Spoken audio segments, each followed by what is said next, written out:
New England may not be as prominent on the bodybuilding scene as California or New Jersey, but when two of Boston's biggest men, Mike Matarazzo and Paul DeMayo, squared off against each other, the wild, enthusiastic roars of the capacity crowd might have led you to believe you were at the Mr. Olympia contest.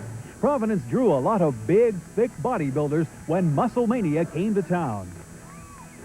The overall teenage winner was a young man who laid waste to all teenage competition at the Atlanta Musclemania. Nearby Vermont's Eric Tapp. The 1991 Musclemania Tour marked his competitive debut after 4 years of training. Originally from Montreal, Quebec, this teenager began lifting as a chubby kid, hoping to look better for the girls. And he's now well on his way to becoming a physique star. The bantamweight winner, Tony Jordan, considers himself a late bloomer. After all, he didn't touch a weight until he was 26, when his brother, a lightweight competitor, urged him to give it a try. Employed as a computer specialist, Tony trained naturally without the aid of any steroids. Ivory Turner III continued his assault on the lightweight classes with a resounding win at Musclemania. This is only his first year of competition, yet he's won the lightweight classes at the Maryland State and the Washington, D.C. Grand Prix.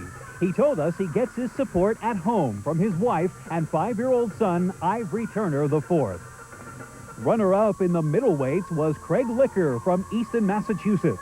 He trains at two hardcore gyms, the Body Exchange in Holbrook and the World Gym in Dedham, with his training partner, Mike Cambra, a national-level lightweight contender.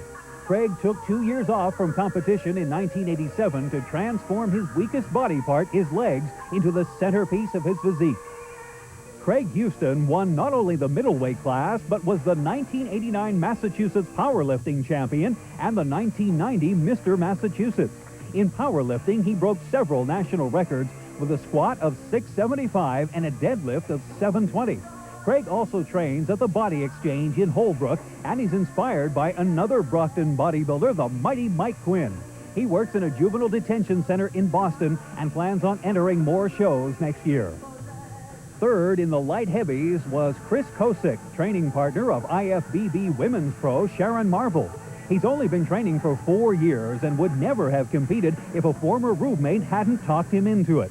A former athlete in football, track, and baseball, Chris has a degree in history and science. Louis Tussolius probably had the toughest time dieting of any of the competitors. You see, he works in his family's donut shop and mixes chocolate all day. Though he did well as a competitive kickboxer, Louis was tired of being thin and began weight training. He now trains at the Gold's Gym in Everett with junior national winner Paul Quadzilla DeMayo and has also trained with Mr. USA Mike Matarazzo. This was his first contest after a pec tear 2 years ago, but he's obviously bounced back from the injury. Looking at light heavyweight winner Lenny Parasino, it's hard to imagine he was once a skinny kid who raced BMX bikes on the national circuit. The 1990 NPC Connecticut champion consumes up to 7,000 calories a day in the off-season when his 5'6" frame blows up to a hulking 235 pounds.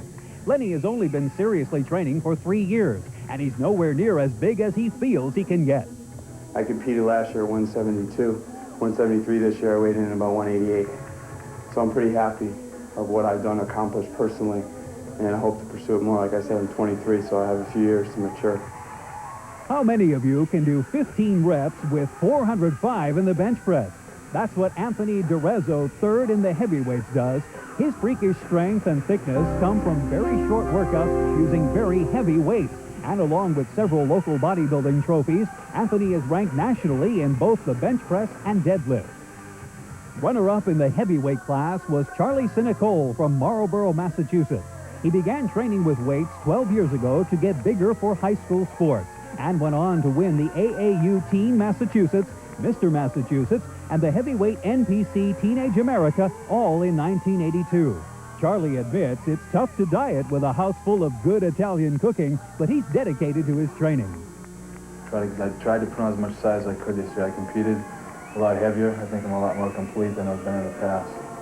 And I think by next year I'll be right where I want to be. Charlie's training partner, Teddy Lopes, was the man of the hour, winning the heavyweight and overall title.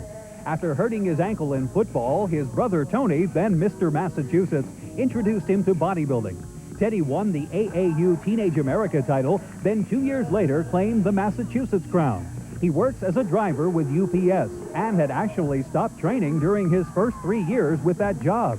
Definitely on the way back, Ted experimented with a high-protein diet that put him in the best shape of his life.